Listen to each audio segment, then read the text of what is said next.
utak ka lang ka, ba't di subukan magtangka? Tignan natin kung sakaling sino sa atin tatanda. Paniwalang paniwala, sabi-sabi ng mga madla, itinuring nagkasala, dalawang ilog sa bangka. Saan ka pa? Elephant Village. Elephant Village.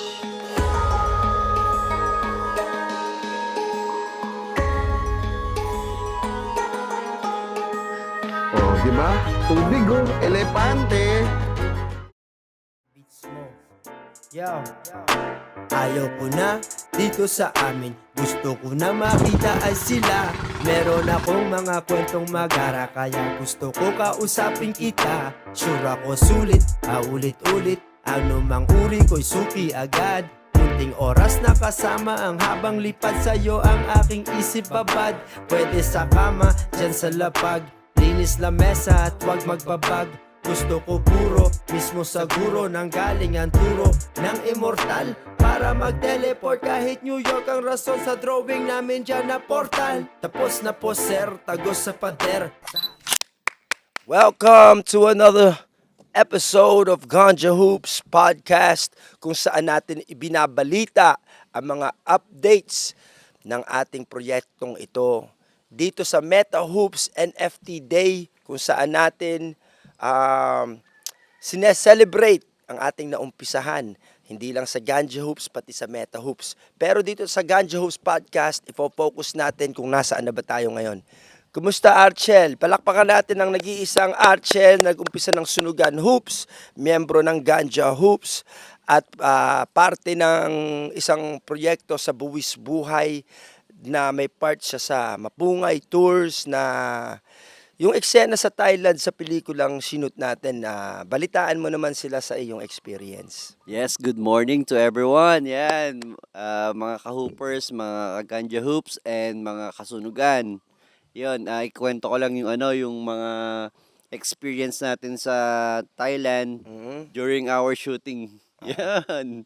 Masaya. Anong memorable moment sa'yo, Archel, sa pag-shoot natin? Mamaya ako na din i-breakdown kung ano ba yung pelikulang yun, ano bang sinut sa Thailand. Sobrang saya nun, nung Mapungay Tours, from pa lang, since day one, nung pinaplano pa lang natin yung yung pagpunta natin doon, sobrang saya na. But yung pinakamasaya doon yung nasa cruise tayo sa cruise tayo, then kasama natin yung mga guests natin, mga kaibigan natin, and Si Salome.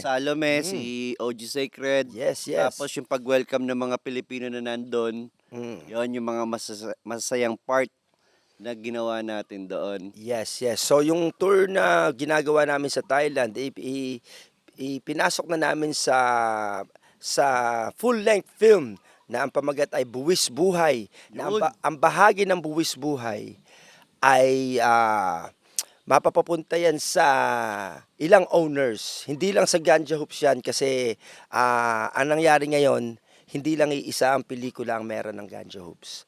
Meron na tayong 3 linalagaring pelikula. Wow. Yung una, kung saan tayo nag-shoot sa Dream Court, naroon si Ice Cube ng Pinas. Yes. Naroon si Michael Bars, naroon si Angelo Loudmouth. We shot that. We rented a mansion. Yes. We got Ham Time. Ham We times have Pino G. We have a few actors. We shot for that. Kaso marami pang kulang doon. So sa halip na tayo matenga, itinuloy ko na lang sa ibang proyekto yung enerhiyang hindi mo na kailangan ng ganong karaming pera. So nakadalawa na akong binubuo, Buwis Buhay at God's Plan, kasama ang Rothschild Records at ang isang co-writer na si Peso Rothschild. Wow. At kasama din dyan si Adrian Alegre. Yun, direct. So, yan, may parte at bahagi din ng Ganja Hoops dyan. So dumadami na, at kay Direct JC, ang aming documentary ng Ganja Hoops ay binubuo na. Yung part na merong Omar Baliw at Epi, tatapusin din natin yan. So marami tayong pending at mga ongoing at processing parts ng pelikulang ito. Nasa mga taong nagtatanong, paano ba ang payout ng ating NFT project na to. Ay nako po, pwede kong sabihin sa inyo na patience lang kasi ang unang payout natin mararating at maaabot natin pag nakatapos na tayo at nakapag-deal sa isang pelikula na nai-release. Okay? So sa ngayon, wag muna po mag-ask ng payout. Iipunin at lilikumin muna natin ang naiipon sa ibang bagay kagaya sa strain, kagaya sa merch. Yun po yung 28,000 pesos sa umpisa. Yun po yung 28,000 pesos na meron pa rin tayo ngayon. Medyo nahinto po yung sa Thailand at sa Canada sa pagbebenta ng strain kasi busy po ako sa ganap dito at maraming adjustment sa part na yon. Pero tuloy-tuloy rin po yon. Exciting pa rin po ang nangyayari. Wala naman pong na-delay na bagay kung tutuusin at tuloy-tuloy naman po araw-araw po namin linalagarin na makatapos kami ng pelikula. Now Archel, ang kagaya mo na since sa umpisa pa lang meron ng Ganja Hoops NFT, ano mga napasok sa iyong isipan na mga sitwasyon o tanong o yung mga kausap at kapatid natin na may mga NFTs sa Discord kanina may nabasa ako, yun nga kaya payout yung napag-usapan ko. Kasi yun yung nabasa ko kailan yung payout. So, sa mga taong nagtatanong, sana nasagot nito yung tanong na yon. Ikaw naman, ano yung mga concerns mo o napansin mo? For me, yung sa NFT, no, if you own the NFT, kasi during pandemic, inaaral ko na talaga to.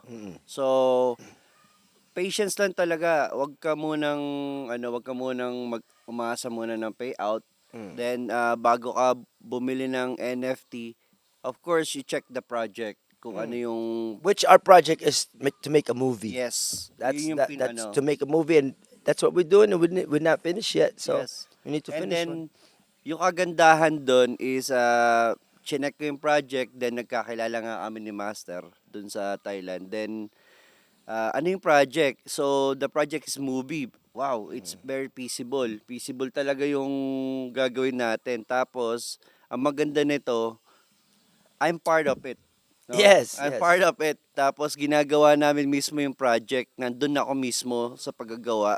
Kaya yung mga NFT owners dyan, huwag kayong mag-alala kasi talagang dadaan sa process yun eh. Tsaka pwede rin sila maging involved. Pwede Yes. nga rin kayong maging artista dito, Kaya maging nga bahagi ng marami pa. Kagaya ngayon, ito yung gusto kong i-update eh. Kita nyo naman yung umpisa ng show. May nakita kayong trailers, naroon yung God's Plan, naroon yung Buwis Buhay, at naroon yung bagong bigay na music video ni Slick Paradox, at saka Son of Eve. So yun, nakakaangat tayo kasi nagbibigay ang ibang NFT brothers and sisters natin ng mga bagay na makakatulong sa atin. Kagaya ng kantang yun. I-upload namin sa YouTube yan pagkatapos ng podcast nito para makita nyo na sa Facebook din. So nagalaw din ang ating Facebook at YouTube. Hindi pa siya monetize na makukuha natin ng pera pero nakanana yung Metro. Kaya maganda rin kung sasali kayo at ipupush nyo. Yun ang pinaka-the best. Today, I also bring you to this place called Kalye Pangarap.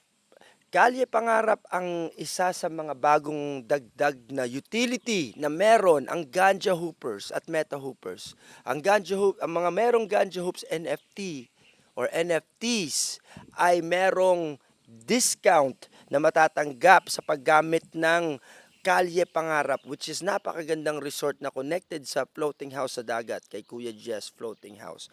So, Wow. doon pa lang may bagong utility tayo. At wala pa rin nagsasamantala nung binalita namin sa huling podcast, which is paggamot ng taong may problema sa mata, sa cataract. Libreng opera po yun, galing sa Ganja Hoops. Pupunta lang sa Nueva Ecija. So sa mga NFT owners na may problema ang mata sa cataract o may family member na close na gustong mabigyan siya ng libreng operation, sabihin niyo lang po sa amin. Yun. Po ay isa sa utility ng pagiging Ganja Hoops NFT owners ninyo. Swerte. At saka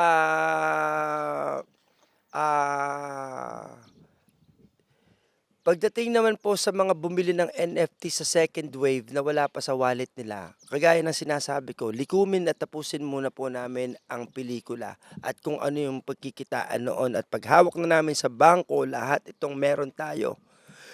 Saka ako ipapipila ang mga tao para ma-distribute at maayos yung parang sariling chika, sariling Facebook, sariling channel na makikita at matatanggap mo rekta sa iyong account yung pera na naipon natin para sa komunidad na 'to. So, sa mga taong, yung mga gusto namang magbenta ng kanilang NFTs kasi may emergency, lagi ko silang pinupush o sinasabihan na, "Wag muna tol kasi sayang naman, nakakalikom na ng pera, 28,000 pesos, which means 'pag meron kang isang NFT, may 7 pesos ka na. Maliit pa lang siya pero umpisang-umpisa pa lang 'to. Aakyat ng aakyat at tataas ng tataas 'yan." At saka yung mga merong NFTs na yon, subukan yung maghanap ng mga taong naghahanap kasi gusto rin nilang bumili. Kumbaga, usasain nyo lang. Ako, nakapokus talaga ako sa paggawa ng movie at pagkatapos nun, magpo-focus ako kung paano ko ma-distribute yung kita nun sa lahat ng proper owners ng NFTs. At saka sa mga iba na nawala na yung wallet, nawala yung NFTs, kayo talaga mag-iintay na last. Titingnan namin kung kayo yung legit owners ng NFTs na yon bago namin mapasahan kayo ng kumbaga titulo ng perang mapapapuntang sapat na para sa inyo kung ilan man yung nakuha yung NFTs. Okay, ganun pa man. Yun yung mga technical side na to. Meron po akong partner na IT na tumutulong sa amin. So, kung dadalhin naman po namin malayo pa po yung mga Meta Hoops at saka virtual reality. Connected din po yung Ganja Hoops the movie doon. So, sana po maging patient kayo at abangan nyo po yung mga bagong events. Every 3 months, merong gantong samahan. Pag-usapan naman natin yung Yes. trip na to. Oo. Oo. Sa mga tropang ang iba nag-uwian na third day Sayang, na to eh. sayang. So, shout out sa mga lahat ng pumunta. Shout. Napakasaya. Papakita na lang namin yung vlog, yung mga ginawa namin. Ano yung mga naalala mo? Ano yung memorable sa trip na to so far sa Kalye Pangarap Kalatagan? Yun. Kung NFT owners ka, dapat sinamantala mo to. Kasi first day ko rito, syempre, ako hindi ko pa to alam eh. First time ko pumunta dito. Napawaw agad ako. Kasi for example, I bought the NFT like $10, right? Yep. Tapos kung ikukumpara mo dito, pumunta ka sa isang resort, magtutropa kayo, it costs you like 15,000 pesos. Well, here is 22,000 Yeah, pesos. this one's 22,000. Yeah, Biruin mo the yung whole place. binili mo na NFT, tapos pumunta ka rito sa resort na to. Bawi ka na. Bawi ka Bawi ka na. na agad. Half Imagine price, that, bawi half ka na. price. Sa Meta Hoop Court owners, meron silang privilege. Maybe we'll work it out. Maybe they get a 1 day free. But that's a different ball game, the Meta Hoop Court NFTs. For the Ganja Hoops NFT owners, you get major discount. Just let us know that you're Ganja Hoop NFT owners and you can work it out and haggle. Kahit hindi yung buong compound, pwedeng pag-usapan. Yan ay pag ikaw ay Ganja Hoops NFT owner. Pag Yes. hindi, no chance. You have to Yes. rent the whole place. Yeah, tignan mo yon. Doon pa lang is bawi ka na agad. Kumbaga, may payout ka na agad. At saka totoo. Totoo. Totoo na. Kalye Pangarap, totoo. Oo. At saka, ang tawag dito, every 3 months natin mag-expand kasi meron pa kaming Dream Court 3 sa Tagaytay nakapwesto. So, Wow. dadami ang ating utilities at Airbnb space kung owner ka at holder ka ng NFTs namin. Yun. Kaya kung for example, NFT owners ka, you have to be updated ka lagi. Lagi mong pakinggan si Master talaga Nasa dahil Facebook lang naman ako, nasa YouTube lang ako, Oo. nasa Instagram lang ako, at sa channel ng Ganja Hoops Facebook, naka-update naman doon ang ginagawa. Kaya sa mga iba, understood, some of the owners of NFTs are not Filipinos, they live in different countries, but they're updated, they cool, they chilling. So, yung mga nandito, sana mapagsamantalahan nyo yung mga utilities na parating. ito Na yun. mula sa Ganja Hoops. Ito Isa na to yun. Siguro may mga 2 dosena rin na NFT owners na pumunta para ma-celebrate tong ating NFT NFT Day. Taon-taon gagawin natin to sa Kalye Pangarap. So abangan kung saan sunod sa second week of November is our next NFT Tipon-Tipon Day. Get together and the next update. Congratulations din po sa mga nanalo ng mga bagay-bagay na Merch. pinamigay at saka pera dito Ayun, sa Meta Hoops NFT Day. Sobrang saya nun kasama nung nagkayak pa tayo, nag-race pa kami kahapon. Yun, pag-usapan natin kayak, boodle fight, floating house, Sarap. starfish, bird watching, camping, Basketball. swimming pool, basketball tournament, at saka isang katutak na kainan. Yan. At saka yung isda, kumain pa kami ng Oo, isang malaking isda. Yun. Presko, hindi pa nalabas sa dagat na bili na natin. Nahuli agad yung yung malaking isda. So, paano yan? Ito na ang aming latest update. Abangan yung God's Plan, Buwis Buhay, Ganja Hoop the Movie. Abangan ang siguro gawa tayong bagong merch para madagdagan yung ating 28,000 pesos na Yes, sana supportahan yung mga merch natin, mga ka-NFTs. Well, wala pa tayong merch ngayon, mga merch. Bago. Oo. So, kailangan natin maglabas. Ubos na yung sando na meron. Kaya makapaglabas nga ulit.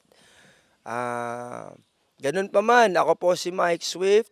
Ito ang ating kaibigan na si Squid Ball here. MC Squidball. Salamat sa pagtambay mo Salamat, sa Master. Kalye Pangarap Thank you. at pagsali mo sa aming movement at Yeah. pagkalat nito. Master, meron lang akong advice do sa mga NFT owners. Sige. Okay. So mga ka-ganja hoopers, ka-NFT, don't just sit down there. So you have to support us, join us, tapos experience it. Talagang Sali kayo. doon mo ma-feel talaga na you are part of our community. Tsaka makikita nyo na lumalaki siya at dumadami yung naniniwala. At itutuloy tong enerhiyang to sa Bacolod, sa Art District. Makikita nyo ang Ayun, maraming gusto kong enerhiya. pumunta doon.